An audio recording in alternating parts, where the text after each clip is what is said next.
بسم اللہ الرحمن الرحیم. In the name of Allah, the Beneficent, the Merciful.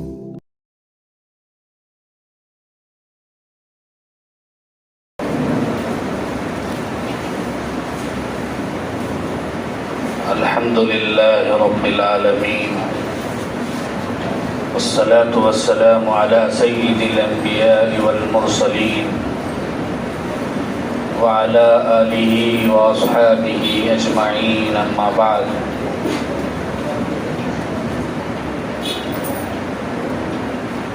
فقد قال الله تبارك وتعالى في القرآن المجيد والفرقان الحميد: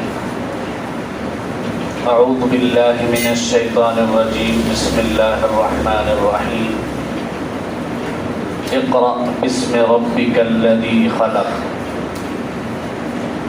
وقال النبي صلى الله عليه وسلم: كل أمر ذي بال لم يبدأ ببسم الله فهو أقطع.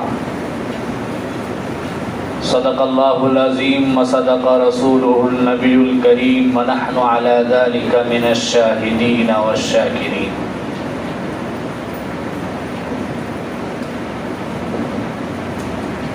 محترم بزرگوں اور دوستوں، ہم سب کا ایمان ہے کہ اللہ تبارک و تعالیٰ نے ہمیں سیدھا راستہ بتانے کے لیے،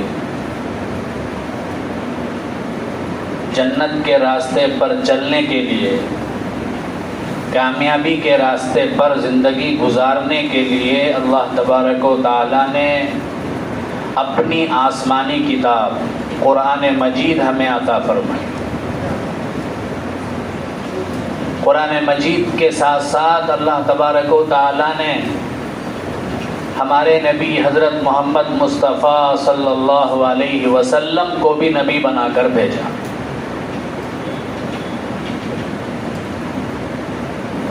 تاکہ ہم لوگوں کو بتائیں کہ اللہ قرآن میں ہم سے کیا مطالبہ کرتا ہے، قرآن میں جو بتائی گئی ہیں ان کی کیا تفسیر ہے، ان کی کیا تشریح ہے، ان کی کیا وضاحت ہے.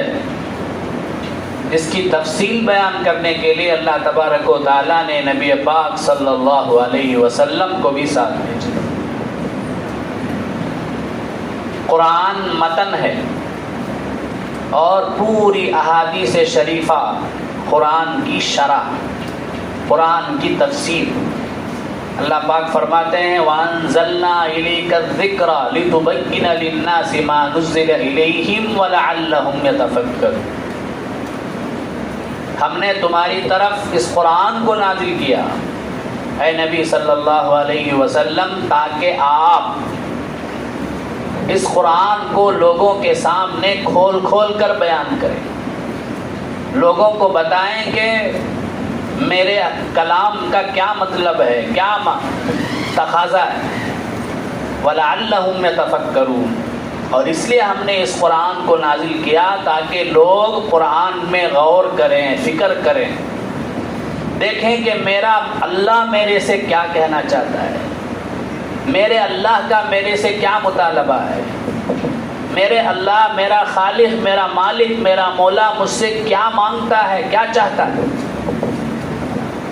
تو بزرگوں اور دوستوں، اسی مقصد کے لیے یہ تفسیر کی مجلسیں قائم کی جاتی ہیں، تاکہ ہم یہ دیکھیں، یہ سوچیں کہ ہمارے اللہ کا ہم سے کیا مطالبہ ہے. جو قرآن 1400 سال سے آج تک قائم ہے ساری دنیا کی ہدایت کے لیے، اس قرآن میں ہمارے لیے کیا ہدایت کا سامان. تو ماشاءاللہ 3-4 سال سے، بلکہ 4-5 سال سے یہاں تفسیر کا سلسلہ جاری ہے، آپ حضرات سنتے آئے ہیں.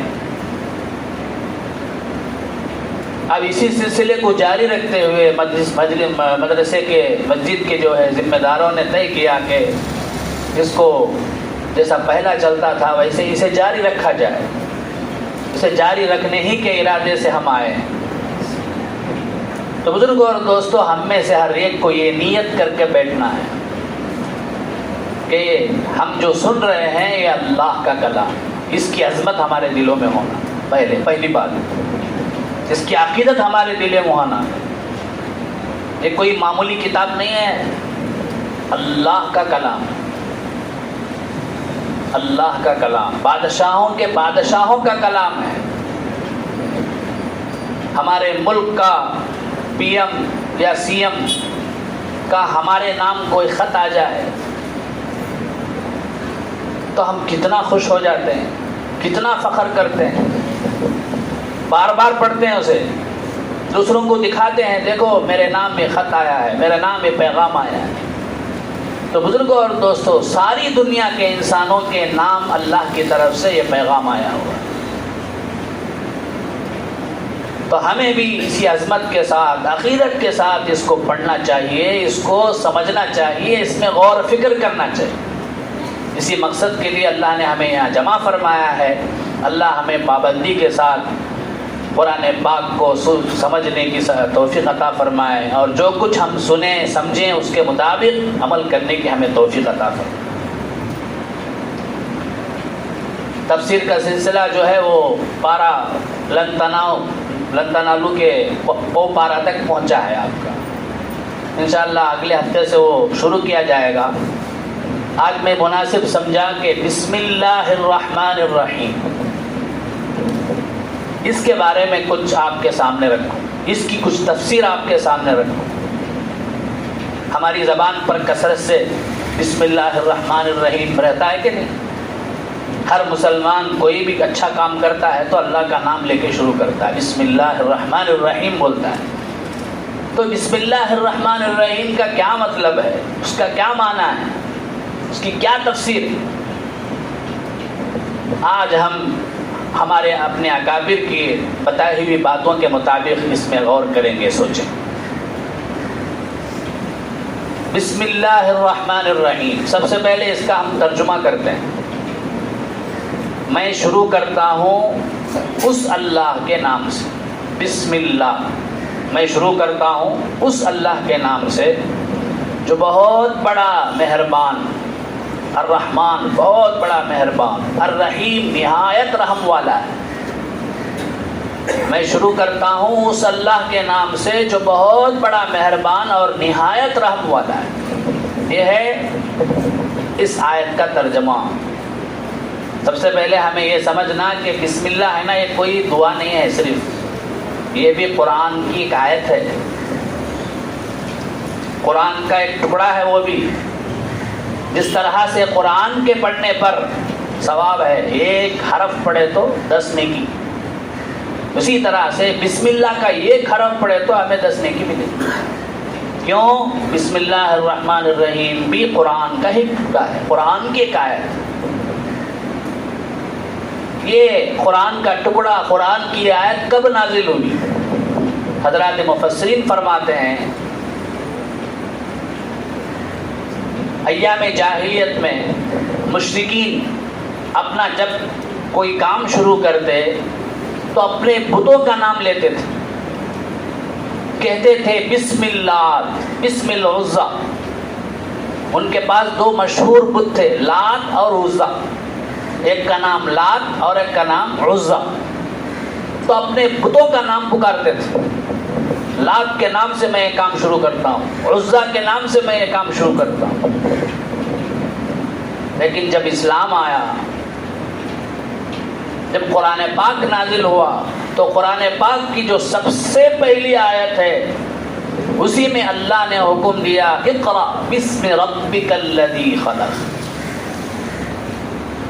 سب سے پہلی آیت یہی ہے، قرآن کی پہلی آیت، اقرأ بسم ربک الذی خلق، قرآن پڑھو اپنے رب کے نام سے۔ اب بند کر دیا گیا، مسلمانوں کو حکم دے دیا گیا، تعلیم دے دی گئی کہ تم مشرکین کی طرح لات و عزا کا نام مت لو، اس کا نام مت لو، اس کا نام مت لو، اللہ کا نام لو، اللہ کے نام سے اپنا کام شروع کرو۔ علامہ سیوطی رحمۃ اللہ علیہ، بہت بڑے اللہ والے مفسر، بہت بڑے عالم، کہتے ہیں صرف قرآن نہیں بلکہ جتنی بھی آسمانی کتابیں ہیں، تورات، انجیل، زبور، سب اللہ کے نام ہی سے سب کو شروع کیا گیا ہے، سب کو اللہ ہی کے نام سے شروع کیا گیا ہے۔ لیکن خاص یہ الفاظ بسم اللہ الرحمن الرحیم، یہ صرف امت محمدیہ کی خصوصیت ہے، صرف امت محمدیہ کو یہ جملہ عطا کیا گیا، بسم اللہ الرحمن الرحیم۔ اللہ کے نبی صلی اللہ علیہ وسلم نے ہمیں حکم دیا کہ کوئی بھی اچھا کام کرو تو بسم اللہ الرحمن الرحیم پڑھ کر کرو۔ بسم اللہ الرحمن الرحیم کے بغیر کوئی کام شروع کیا جائے تو وہ کام ناقص رہتا ہے، ادھورا رہتا ہے، پورا نہیں ہوتا۔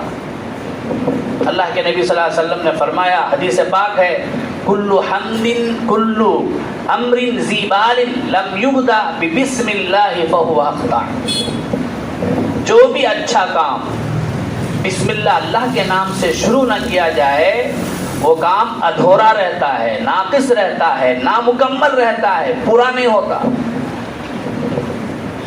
اس لیے بزرگوں اور دوستو، احادیث کے اندر ہمیں تعلیم دی گئی کہ کھانا کھانے سے پہلے بسم اللہ کہو، پانی پینے سے پہلے بسم اللہ کہو، وضو کرنے سے پہلے بسم اللہ کہو۔ ایک حدیث میں ہے جو وضو بغیر بسم اللہ کے شروع کیا جائے وہ وضو مکمل نہیں ہوتا، وضو ہو جاتا لیکن اس کا جو مکمل ثواب ہے وہ نہیں ملتا، اس لیے وضو کرنے سے پہلے بسم اللہ کہا جائے۔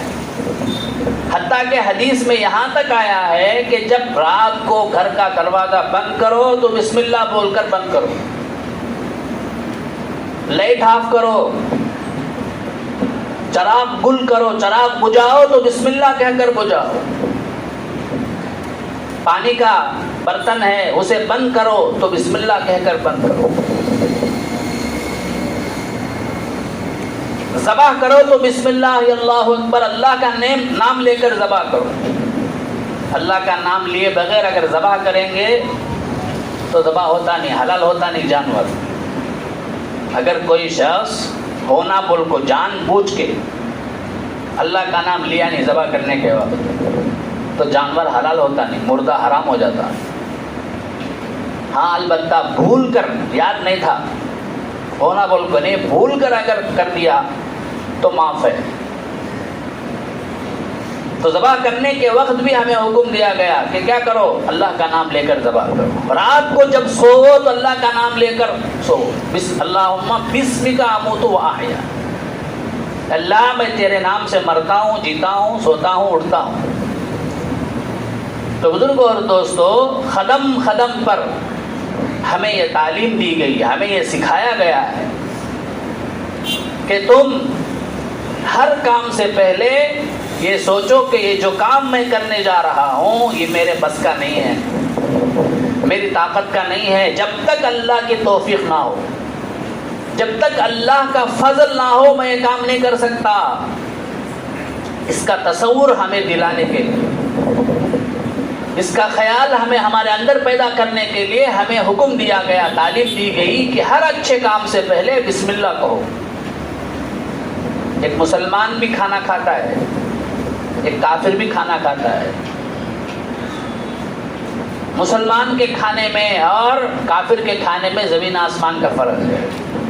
کافر تو اللہ کا نام لیے بغیر ایسے ہی کھاتا ہے، لیکن ایک مسلمان اللہ کا نام لے کر کھاتا ہے، اس کا خیال یہ ہوتا ہے یہ جو کھانے کا لقمہ میرے ہاتھ میں آیا ہوا ہے یہ اتنے ہی آسانی سے مجھے نہیں مل گیا، اس پر بہت سی چیزوں کی محنت ہے، آسمان کی محنت ہے، آسمان نے پانی برسایا، زمین کی محنت ہے، زمین نے بیج کو اگایا، کھیتی باڑی کرنے والے کسانوں کی محنت ہے، اور اس کے بعد تاجروں کی محنت ہے، اور اس کے بعد جو ہے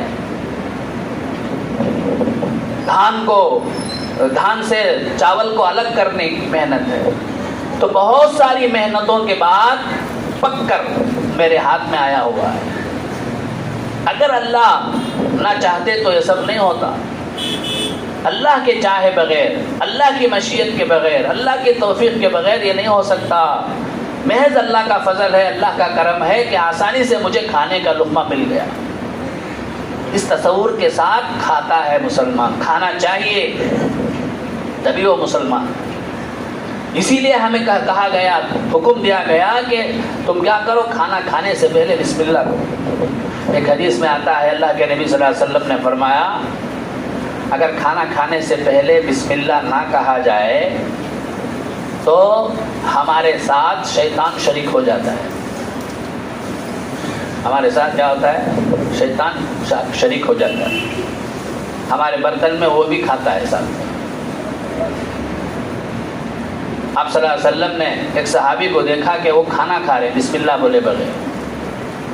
آپ صلی اللہ علیہ وسلم نے دیکھا کہ شیطان بھی ان کے ساتھ لقمہ لے رہا ہے. آپ صلی اللہ علیہ وسلم نے صحابی کو کہا کہ بسم اللہ کہو، بسم اللہ اولہ و آخرہ. بھول گئے تو کیا دعا پڑھنا ہے؟ بسم اللہ کھاتے ہوئے، کھانا کھاتے ہوئے بسم اللہ کہنا بھول گئے تو ہمیں حکم دیا گیا کہ یہ دعا پڑھو، بسم اللہ اولہ و آخرہ. پہلے بھی اللہ کے نام سے، آخر میں بھی اللہ کے نام سے. تو آپ صلی اللہ علیہ وسلم نے تعلیم دی. اس صحابی نے یہ دعا پڑھی بسم اللہ اولہ و آخرہ. کہا جاتا ہے، حدیث میں آتا ہے اللہ کے نبی صلی اللہ علیہ وسلم نے فرمایا جو کھایا تھا سب جو ہے وہ خے کر دیا شیطان. اسی طرح سے حدیث میں یہ بھی آتا ہے بیوی سے ہم بستری کے وقت بھی بسم اللہ کہنا چاہیے. اس کی بھی ایک دعا ہے، بسم اللہ اللہم جنبنا الشیطان وجنب الشیطان ما رزقتنا. اللہ کے نام سے میں یہ کام شروع کرتا ہوں، اے اللہ ہم کو شیطان سے بچا اور شیطان کو ہمیں دینے والی اولاد سے بچا، ہم کو ملنے والی اولاد سے بچا. ہم بستری سے پہلے، جماع سے پہلے، بیوی کے قریب جانے سے پہلے یہ دعا پڑھنا چاہیے. حدیث میں آتا ہے اگر کوئی آدمی بسم اللہ نہیں پڑھتا ہے تو شیطان بھی اپنے سطر کو اس کے سطر کے ساتھ ملا دیتا ہے اور اولاد کے نطفے میں شیطان بھی شریک ہو جاتا ہے. اب جو اولاد پیدا ہوگی اس میں شیطان کا اثر ہوگا. اس لیے بزرگوں اور دوستوں ہمیں ہر اچھے کام میں جہاں بھی ہمیں کہا گیا، ہمیں تعلیم دی گئی، اللہ کا نام لے کر کام کو شروع کرنا چاہیے. بسم اللہ الرحمن الرحیم. اب اس میں با بی ہے، با. عربی میں لفظ با کے کئی معنی ہیں، 12 13 15 معنی. ہمارے جو مولوی کورس ہے وہ جماعت اول میں پڑھاتے ہیں یہ معنی ہے، یہ معنی ہے، با کا اتنے معنی ہے. عربی ہے نا، معمولی زبان نہیں ہے، معمولی زبان نہیں ہے. جنت کی زبان ہے، قرآن کی زبان ہے، جنتیوں کی زبان ہے، آسمان کی دفتری زبان ہے. وہ آفس، آسمان کا جو آفس ہے اس کا آفس کی زبان ہے. جس طرح سے یہاں کے آفسوں میں انگریزی چلتی ہے صرف، جیسے ہی عالم آخرت شروع ہوگا صرف اور صرف عربی، دوسری زبان کچھ کام نہیں آئے گی. کتنا انگریزی تمہیں یہاں چھٹ لگ رہے تو بھی وہاں وہ انگریزی کام نہیں آئے گی. عربی خبر میں گئے تو سوال ہوتے نا، من ربو کا کیا ہے، وہ انگلش کیا، وہ عربی ہے. من ربو کا کمانا کیا، تمہارا رب کون ہے، یہ عربی ہے. ما دینوں کا، تمہارا دین کیا ہے، یہ عربی ہے. تو بہرحال عربی زبان ہے نا بہت عالی شان زبان ہے، عجیب و غریب زبان ہے. صرف گھوڑے کے لیے 500 لفظ ہیں. اس میں گھوڑا ہے نا اس کے لیے 500 لفظ ہیں، 500 ورڈس. اب ہماری زبان میں ہے نا لفظوں کے واسطے حرفات نہیں. اب تمل میں اٹھا لو، فا کے واسطے حرف آئی گیا مشکل، کیا کیا کہ لگاتے وہاں نقطے، وہاں فا بولنا کا، قاف بولنا کا تو ہے کیا نہیں. تو بہرحال عربی زبان میں با کے کئی معنی ہیں. یہاں بسم اللہ الرحمن الرحیم میں کیا معنی ہے؟ 3 معنی یہاں کے مناسب ہیں. با ہے نا، با کا ایک معنی ہے مصاحبت، یعنی ساتھ ہونا، اور ایک معنی ہے با کا استعانت، مدد لینا، مدد مانگنا، اور ایک معنی ہے با کا تبرک، برکت لینا۔ اس آیت کے اندر یہ تینوں معنی کر سکتے ہیں۔ اب معنی کیا ہوگا؟ اللہ کے نام کے ساتھ میں یہ کام شروع کرتا ہوں، یعنی تو اللہ کے نام کی مدد سے میں یہ کام شروع کرتا ہوں، یا اللہ کے نام کی برکت سے یہ کام شروع کرتا ہوں۔ یہ تینوں معنی بھی کر سکتے ہیں۔ اللہ کے نام کے ساتھ میں یہ کام شروع کرتا ہوں، اللہ کے نام کی مدد سے میں یہ کام شروع کرتا ہوں، اور اللہ کے نام کی برکت سے میں یہ کام شروع کرتا ہوں۔ یہ تینوں بھی کر سکتے ہیں۔ اسم کا معنی ہے عربی میں نام، اسم کا معنی کیا ہے عربی میں نام؟ تو بسم اللہ، اللہ کا معنی تو اللہ ہے، تو بسم اللہ کا معنی کیا ہے؟ اللہ کے نام کے ساتھ میں یہ کام شروع کرتا ہوں۔ کوئی بھی کام ہو وہ بول لینا، ارادہ کر لینا، اللہ کے نام کے ساتھ، اللہ کے نام کی مدد سے، اللہ کے نام کی برکت سے میں یہ شروع کرتا ہوں، یہ کام شروع کرتا ہوں۔ اللہ یہ اللہ کا اسم ذات ہے۔ جیسے ہم میں سے ہر ایک کا ایک خاص نام ہوتا ہے، ویسا ہی اللہ کا نام۔ اللہ کسے کہتے ہیں؟ ایسی ذات کو کہتے ہیں جو تمام صفات کو جمع کیا ہو، تمام صفات کو جمع کیا ہو۔ اللہ عالم للذات الواجب الوجود المستجمع لجمیع صفات الکمال، کمالیت کے جتنی بھی صفات ہیں تمام کو جمع کیا ہوا ہو، ایسے واجب الوجود ذات کو اللہ کہتے ہیں۔ بعض مفسرین کہتے ہیں کہ اللہ اسم اعظم ہے۔ حدیث میں آتا ہے اسم اعظم وہ لفظ ہے کہ اس نام سے اگر دعا کیا جائے تو دعا ضرور قبول ہوتی ہے۔ تو لفظ اللہ بھی اسم اعظم ہے۔ اللہ کا نام لے کر اگر ہم دعا کریں تو انشاءاللہ ہماری دعا ضرور قبول ہوگی۔ بسم اللہ، اللہ کے نام کے ساتھ میں یہ کام شروع کرتا ہوں۔ الرحمن، الرحمن کا معنی ہے عام الرحمہ، وہ ذات جس کی رحمت کائنات اور دنیا کی ایک ایک چیز کو گھیری ہوئی ہے۔ اس کی رحمت کافر کو بھی گھیری ہوئی ہے، مسلمان کو بھی گھیری ہوئی ہے، اور حیوانات کو بھی، درندوں کو بھی، چرندوں کو بھی، پرندوں کو بھی، سب کو گھیری ہوئی ہے، احاطہ کی ہوئی ہے۔ ویسی ذات کو رحمان کہتے ہیں۔ رحمان بھی اللہ کی طرح ایسا خاص لفظ ہے، اللہ ہی کے لیے بولنا ہے۔ اللہ کے علاوہ کسی کے لیے رحمان بولنا جائز نہیں ہے۔ حضرت مفتی شفیع صاحب رحمۃ اللہ علیہ فرماتے ہیں، لوگ جو ہے جس کا نام عبد الرحمن، فضل الرحمن ہوتا ہے، اسے شارٹ کر کے رحمان بھائی، رحمان بھائی کر کو بلاتے ہیں۔ حضرت کہتے ہیں مفتی شفیع صاحب رحمۃ اللہ علیہ، اس طرح سے بولنا ناجائز ہے، گناہ ہے۔ کیوں؟ کسی کو اللہ بولے جائے گی؟ اللہ بولنا جائز ہے کسی کو؟ اسی طرح رحمان اللہ کا خاص نام ہے، وہ خاص صفت ہے، اللہ کے علاوہ کسی کے لیے بول نہیں سکتے ہو۔ تو اس لیے بزرگوں اور دوستوں، بعض نام جو ہیں ایسے ہوتے ہیں کہ ان کو ہمیں شارٹ کرنے کے خیال سے کیا کرتے ہیں، اس طرح استعمال کر لیتے ہیں۔ یہ جائز نہیں ہے۔ بہت سے بھائیوں کے نام عبد الرزاق ہوتا ہے، کیا معنی ہے اس کا؟ رزاق کا تو رزق دینے والا کو بولتے ہیں۔ عبد الرزاق کا معنی کیا ہے؟ رزق دینے والے کا بندہ۔ اب تمہیں وہاں عبد کو نکال ڈال کو رزاق بھائی بولتے ہیں، رزاق ڈاکٹر، رزاق انجینئر۔ تو بزرگوں اور دوستوں، یہ بھی جائز نہیں ہے۔ بعض صفات ایسے ہیں جو صرف اللہ کے لیے، عبد الخالق، خالق کا تو کیا پیدا کرنے والا کون ہے؟ اللہ ہے۔ اب وہاں عبد الخالق کی جگہ خالق بھائی کرتے ہیں، جائز نہیں ہے، یاد رکھ لو۔ پورا نام بولنا اس جگہ۔ ہاں، رحیم کا معنی ہے بسم اللہ الرحمن الرحیم۔ رحیم کا معنی ہے تام الرحمہ، وہ ذات جو مکمل رحمت کرتا ہے۔ یعنی وہ اللہ جو مسلمانوں پر دنیا میں بھی آخرت میں مکمل کامل و مکمل رحم کرتا ہے، وہ ذات۔ اب مکمل رحم کرنا انسان بھی کر سکتا ہے، اللہ بھی کرتا ہے، انسان بھی کر سکتا ہے۔ ہمارے نبی صلی اللہ علیہ وسلم کو بھی رحیم کہا گیا ہے قرآن، اس لیے رحیم بول سکتے تھے۔ عبد الرحیم نام ہے کسی کا، وہاں بھی پورا نام بولنا بہتر ہے، وہاں شارٹ کر کے رحیم بھائی بولے تو وہ درست ہے۔ لیکن بعض نام، بعض صفتیں ایسی ہوتی ہیں جو صرف اللہ کے لیے خاص ہوتی ہیں، تو وہاں جو ہے شارٹ کر کے بولیں گے تو اللہ کا نام دوسروں کو بولنا ہو جائے گا۔ اس لیے نام کے پکارنے میں بھی ہمیں احتیاط کرنا چاہیے، پورا نام بولنا چاہیے۔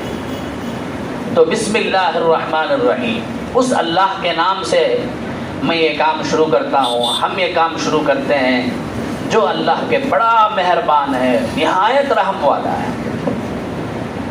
بزرگوں اور دوستو، بسم اللہ الرحمن الرحیم قرآن پاک کو شروع کرنے سے پہلے اعوذ باللہ بھی پڑھنا چاہیے، بسم اللہ بھی پڑھنا چاہیے۔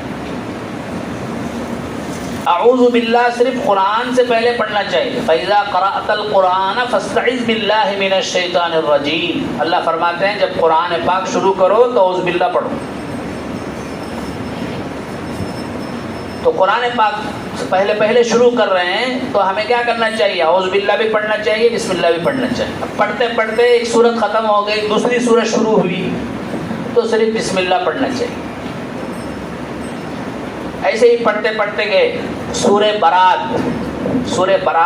آ گئی، وہاں قرآن میں کیا بھی لکھو نہیں ہے، بسم اللہ لکھو نہیں ہے۔ ہمیں پڑھتے پڑھتے گئے، وہ سورت آ گئی تو ویسا پڑھ لگ جانا، وہاں بسم اللہ بھی پڑھنا نہیں، اعوذ باللہ بھی پڑھنا ہے۔ وہاں سے شروع کرے اٹھاتے ہی، وہیں سے کیا کرے، 11ویں پارے میں ہے وہ، وہیں سے شروع کرے، سورہ برات سے شروع کرے، تو اب اعوذ باللہ بھی پڑھنا چاہیے اور بسم اللہ بھی پڑھنا چاہیے۔ تو یہ اعوذ باللہ اور بسم اللہ کے چند احکام۔ تو بزرگوں اور دوستو، یہ ہے بسم اللہ الرحمن الرحیم کی کچھ وضاحت، کچھ تفسیر، کچھ تشریح۔ ہمیں جو ہم نے سنا ہے اس معنی کا تصور کرتے ہوئے، اس کا خیال کرتے ہوئے اپنے ہر اچھے کام سے پہلے یہ آیت کو کہنا چاہیے، پڑھنا چاہیے۔ جیسا کہ میں نے پہلے بھی کہا کہ بسم اللہ الرحمن الرحیم ایک دعا نہیں ہے، صرف یہ قرآن کی ایک آیت ہے، اس کا احترام کرنا ضروری ہے۔ جیسے قرآن کا ہم ادب کرتے، احترام کرتے، اسی طرح سے بسم اللہ الرحمن الرحیم کا بھی احترام کرنا، اس کا ادب کرنا ضروری ہے۔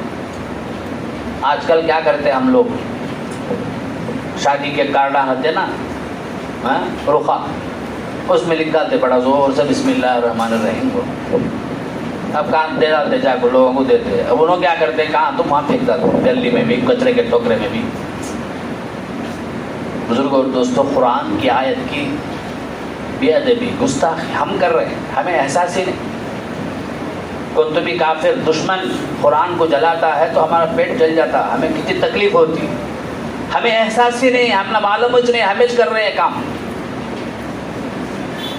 غلط نہیں ہے، کارڈ میں نام لکھنا غلط نہیں ہے، لکھنا چاہیے، لیکن ہم لوگوں جہاں اگر ہم کو ملا ہے تو اس کا احترام کرنا چاہیے، اس کا ادب کرنا چاہیے۔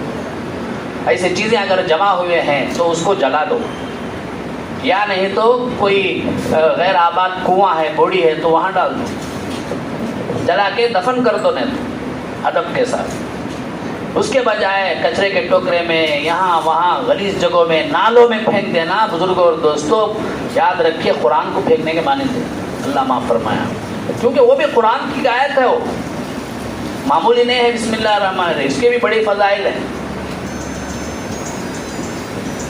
ایک واقعہ بول کے بات ختم کرتا ہوں۔ تفسیر کبیر میں لکھا ہے، حضرت عیسیٰ علیہ السلام گزر رہے تھے قبرستان کے پاس، دیکھا کہ ایک قبر والے کو عذاب ہو رہا ہے، اس کے گناہوں کی وجہ سے، بڑا گنہگار تھا، گناہ کی وجہ سے عذاب ہو رہا ہے۔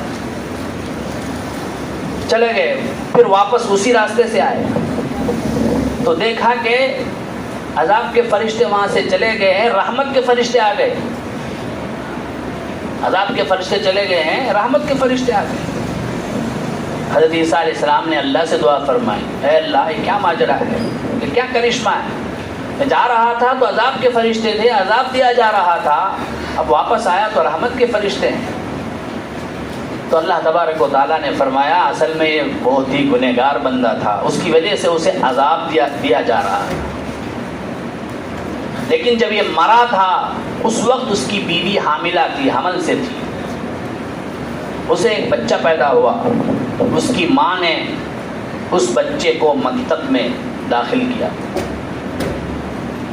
مکتب میں داخل کیا۔ جب وہ بچہ بولنا شروع کیا، مکتب میں گیا، استاد صاحب نے بسم اللہ الرحمن الرحیم اسے پڑھایا تو وہ بچہ سیکھ گیا۔ اب وہ بچہ اپنی ٹھوٹی پھوٹی زبان سے میرا نام لے رہا ہے زمین کے اوپر، تو مجھے شرم آتی ہے کہ میں زمین کے نیچے اس کے باپ کو عذاب دوں، اس لیے میں نے اسے معاف کر دیا۔ تفسیر کبیر میں یہ واقعہ لکھا ہے، تو معمولی نہیں ہے بزرگوں اور دوستوں، قرآن کی ایک آیت ہے، حیض و نفاس کی حالت میں، بے وضو بھی، جنابت کی حالت میں غسل ہمارے اوپر واجب ہے، تو بسم اللہ جہاں لکھا ہوا ہے اسے ہاتھ لگانا بھی جائز نہیں۔ جنابت کی حالت میں، حیض و نفاس کی حالت میں قرآن کی نیت سے بسم اللہ پڑھنا بھی جائز نہیں۔ ہاں دعا کی نیت سے پڑھ سکتے ہیں، ایک دعا کی نیت سے پڑھنا ہے تو پڑھ لے سکتے ہیں، لیکن قرآن کی نیت سے، قرآن کے خیال سے پڑھنا جائز نہیں۔ تو بہرحال یہ بسم اللہ الرحمن الرحیم کی کچھ وضاحت تھی، کچھ تفسیر تھی۔ اگر اس کے بارے میں بولیں گے تو ایک ہفتہ کا، ایک مہینہ بھی بول سکتے ہیں، ایسی کتابیں ہمارے بزرگان لکھو گے، ایسی کتابیں لکھو گے۔ تو بہرحال انشاءاللہ آئندہ ہفتے سے جہاں سے ہمارے احمد علی صاحب چھوڑ کر گئے ہیں تفسیر کا سلسلہ، وہاں سے انشاءاللہ شروع کریں گے۔ اللہ تبارک و تعالی ہم میں سے ہر ایک کو قرآن پاک کو سمجھنے کی توفیق عطا فرمائے اور اس کے مطابق اپنی زندگی گزارنے کی توفیق عطا فرمائے۔ آمین وآخر دعوانا الحمدللہ رب العالمین۔